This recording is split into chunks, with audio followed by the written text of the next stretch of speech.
선영은 땡볕 아래서 머리를 바라보았다. 머리는 천언덕스럽게 그곳에 담겨 있었다. 그러니까 흔들리는 낚싯배에, 배 앞머리에 덩그러니 놓인 넓은 냄비 안에, 조리를 기다리는 생선 머리처럼 얌전히. 다소 충격적인 문장으로 시작하는 이 책은 호러와 스릴러 장르에서 독보적으로 본인만의 색깔을 구축하신 조예은 작가님의 장편소설 입속 지느러미입니다. 이 책은 주인공 선영이 민영삼촌의 부고를 들으면서 시작되는데, 뭔가 삼촌의 죽음에 석연치 않은 구석이 있다는 얘기를 듣고 확인한 시신에 기괴한 상태에 선영은 큰 충격을 받죠.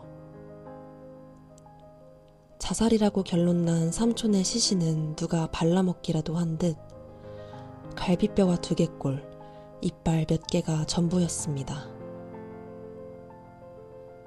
의심도 잠시, 선영은 민영 삼촌이 자신에게 남긴 건물이 있다는 것을 알게 되고,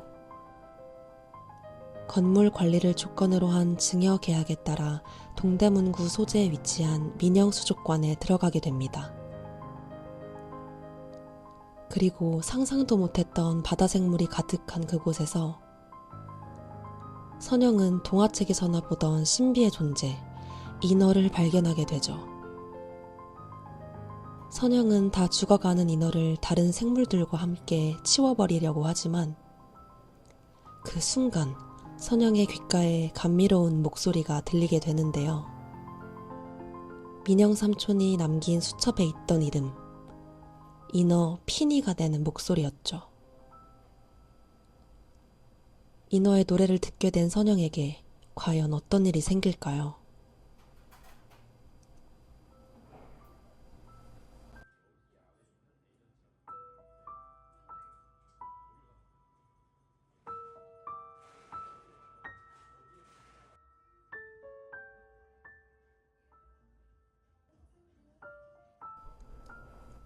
인어의 목소리로 모든 노래를 듣고 싶다는 욕망에 사로잡힌 선영. 세상의 모든 노래를 단 하나의 목소리로 듣고 싶다. 경주와 함께할 때 느낀 감상은 피니에게 옮겨간 지 오래였다. 그동안 얼마나 좁은 소리의 세계에 갇혀 있었는지.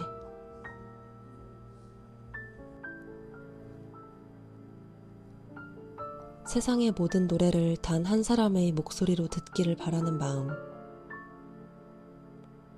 선영의 이런 마음은 사랑일까요? 아니면 욕망일까요?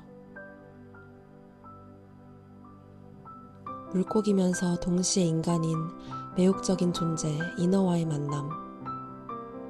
이 이야기는 잔혹동화와 같은 설정을 가지고 있지만 사실은 소름 돋을 정도로 날카로운 인간의 심리가 들어있는 작품인데요. 주인공은 인어의 아름다운 목소리를 지독하게 사랑한 것 같지만, 사실 그가 진짜로 사랑했던 것은 인어의 목소리를 통해 흘러나오는 자신의 노래, 즉 선영의 욕망이자 결핍이었던 것이죠.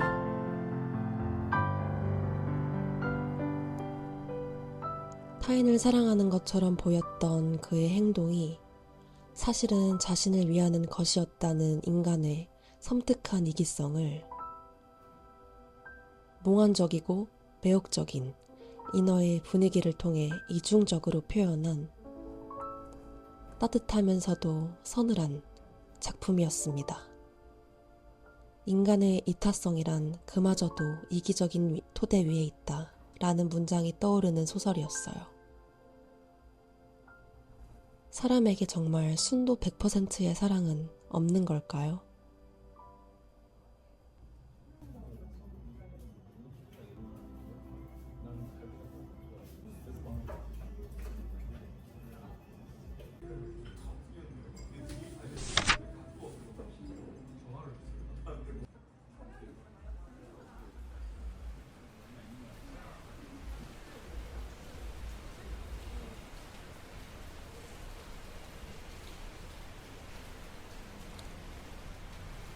장마는 지속되고 수박은 맛없어진다. 여름이니까 그럴 수 있다. 전에도 이런 날이 있었다. 태양 아래 잘 익은 단감처럼 단단했던 지구가 당도를 잃고 물러지던 날들이, 아주 먼 데서 형성된 기류가 이곳까지 흘러와 내게 영향을 주던 시간이, 비가 내리고 계속 내리고 자꾸 내리던 시절이, 말하자면 세계가 점점 싱거워지던 날들이 말이다. 김혜란 작가님의 비행호는 총 8개의 이야기로 구성된 단편 소설인데요. 지금 같은 장마철, 마음이 흠뻑 젖을 만한 이야기들로 구성이 되어 있습니다. 그 중에서도 저는 너의 여름은 어떠니? 물속 골리앗, 그리고 큐티클이라는 작품이 인상 깊었어요.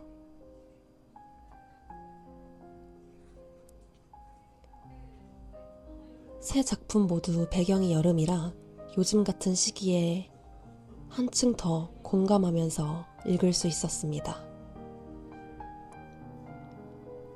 저는 김혜란 작가님 작품을 이 책으로 처음 접했는데요.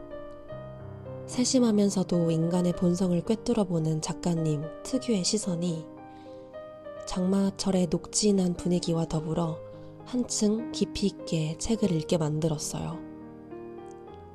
사람의 본성을 들여다봤을 때의 어둡고 음울한 부분이 왜인지 장마철의 습하고 어둑어둑한 느낌과 잘 어울린다는 생각이 들었습니다.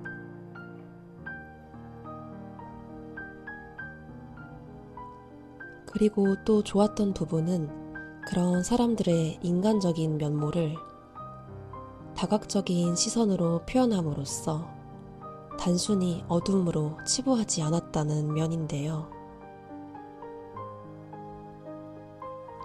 나와 같아서 또는 나와 달라서 힘든 타인이 한편으로는 나와는 다른 더 나은 삶을 살길 바라는 마음에서 느껴지는 사람에 대한 건조한 애정이 느껴지는 글이라 더 좋기도 했습니다.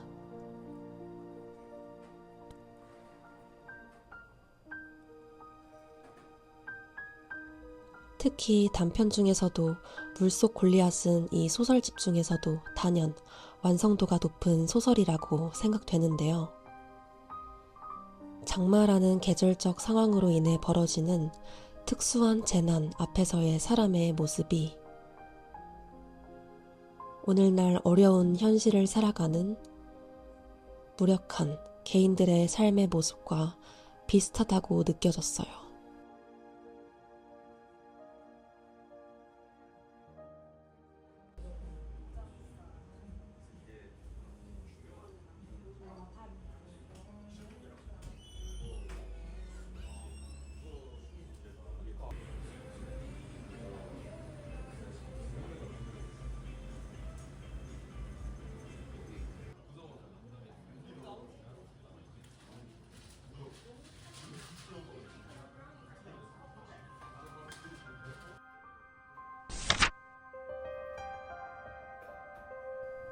만약 여러분이 세상에 버려진 순간 인간의 폐 대신 물속에서 숨 쉴 수 있는 아가미가 생긴다면 어떨까요? 사채업자에게 쫓겨 자신의 아들과 동반 자살을 결심한 남자.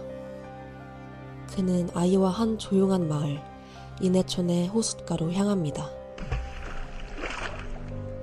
곧이어 첨벙하는 물소리가 들리고 아이와 남자는 깊은 물속으로 가라앉죠. 그 순간 아이의 몸에서 미끌거리는 무언가가 반짝거립니다. 때마침 물소리를 들은 노인이 호숫가에 쓰러져 있는 아이를 구하게 되죠. 노인은 아이를 데려다 보살피며 그 아이가 보통 아이와는 다르다는 것을 깨닫게 되는데요. 바로 아이의 목 뒤에 있는 아가미 때문이었죠. 그렇게 아이는 곤이라는 이름을 가지게 된 채 노인과 노인의 손자 강아와 함께 이내촌에서 살아갑니다. 하지만 곤이 자랄수록 점차 큰 문제가 생겼는데 바로 물고기와 같은 비늘이 온 몸에 돋아난다는 것이었죠. 설상가상으로 곤은 어느 정도 물에 들어가 있어야만 물에서 얻는 생기와 활력으로 생활을 유지할 수 있었습니다.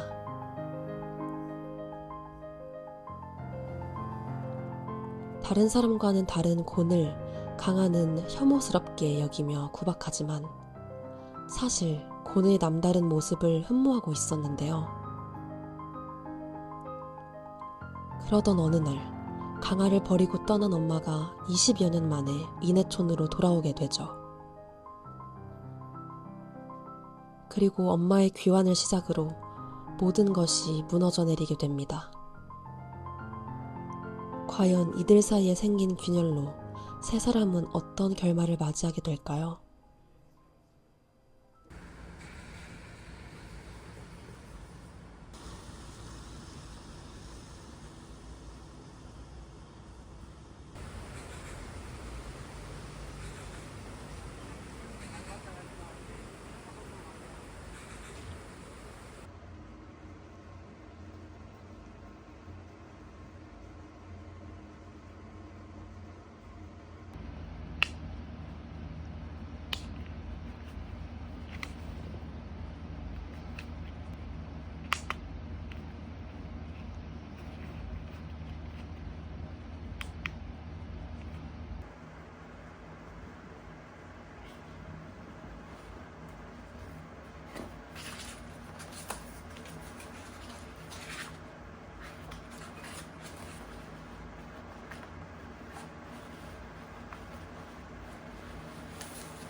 이 책은 제목처럼 상처받은 이들을 숨쉬게 하는 아가미 같은 소설인데요.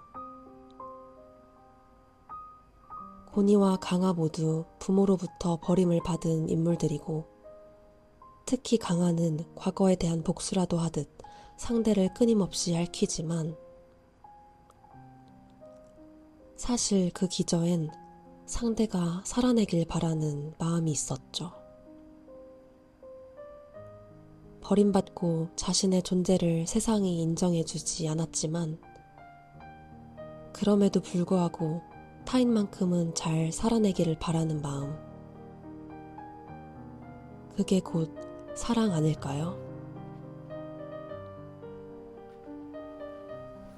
앞서 이타성이란 그마저도 이기적인 토대 위에 있는 것 같다고 했지만 어쩌면 한편으로 이중적이지만 이런 인간적인 모습만이 다른 사람을 숨 쉴 수 있게 해주는 진정한 구원이 아닐까 생각해보게 되었습니다.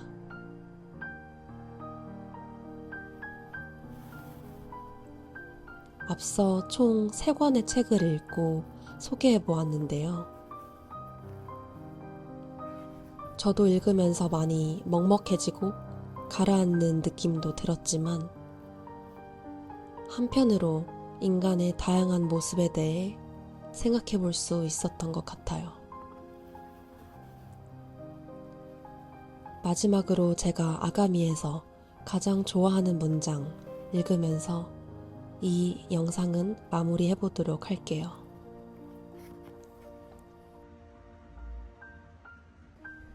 다만 당신이 알아야 할 것은 따로 있어요. 강아가 예전에 당신을 어떤 방식으로 싫어했든 간에 그 싫음이 곧 증오를 가리키지는 않는다는 걸. 그건 차라리 혼돈에 가까운 막연함이라는 걸요. 사람을 바라보는 사람의 마음은 매 순간 흔들리고 기울어지는 물 위의 뗏목 같아요. 그 불안정함과 막막함이야말로 사람이 다른 사람을 받아들이는 유일한 방법 아닐까요? 우리가 누군가를 사랑할 때 확신할 수 있는 단 한 가지는 이 마음과 앞으로의 운명의 확신이라고는 없다는 사실뿐이지 않을까요?